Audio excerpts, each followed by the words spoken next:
I recorded this whole video and forgot to record my audio from this microphone. That is... Alright guys, welcome back to the channel. If you are new here, I generally talk about cameras, camera tips, things to help you shoot better video, stuff like that. So in this one, I want to talk about organization. It's not something that comes to me very naturally.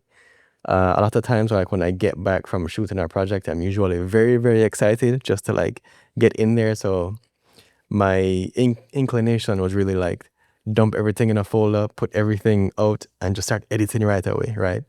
But in the long run, not very helpful, especially if you're working with editors and you're trying to hand something off, or, you know, with multiple people. They're going to jump in there and see all those files and be like, what is happening, right? So I have now started using this file structure, which I find very, very helpful, especially if you're working in teams. I think this will be very, very helpful. So on my SSDs, I have a main folder that I essentially copy as a template. This is called _new project. If I'm organized by, you know, alphabetical order, this will always be at the top. So essentially, I will just copy this project and rename it, right? The reason I'm doing that is because I've set up the folder structure in here just the way I need it. So inside new project now, these are numbered folders from 1 to 8. The first one is project files, right? So inside of here, you'll find pretty much any like working file. So for example, a DaVinci Resolve file will live in there, right? The After Effects file that I made all my motion graphics in will live in there. If you're using any other thing like Premiere Pro, those working files can just live in there. That's where everything stays. Number 2, footage. This is pretty much everything that you shoot on location. So for me, I shoot like a ZV-E1 mainly and FX30, sometimes a A7C. So inside of this footage folder, you'll have folders for each of those cameras, and all your footage will go in there. Sometimes I will take also like stock video.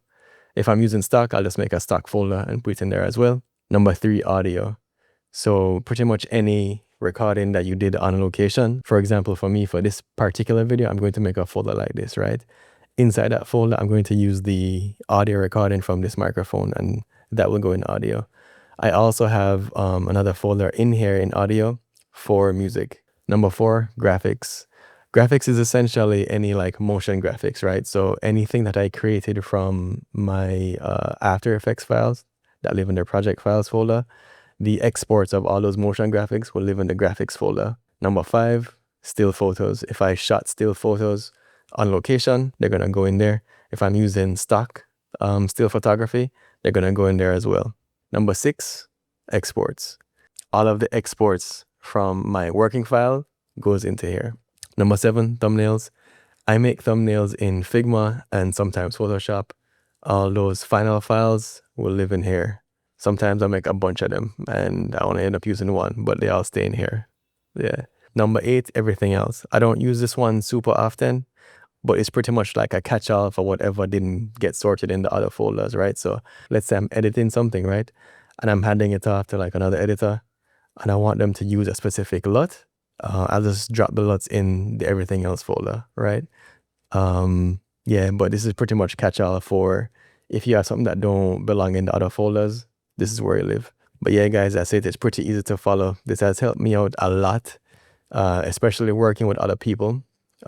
Being a solo creator, most of the time, you kind of get into the, you know, this groove of how you personally work. And it's not necessarily conducive when you start collaborating with other people. So doing something like this, it is very, very clear to everybody where everything is. You can find it very, very easily. So, but yeah, I definitely recommend using a system like this to get all your files in order. If you generally were not the organized type before and you want to make a change, then yeah, I think this will help you out. But yeah, guys, that is it for this video. If you have any questions about this file structure, drop them in the comments. I'll be happy to respond. If there's something else that you do for your file structures, let me know as well. Always willing to learn and expand, so you don't know. Of course.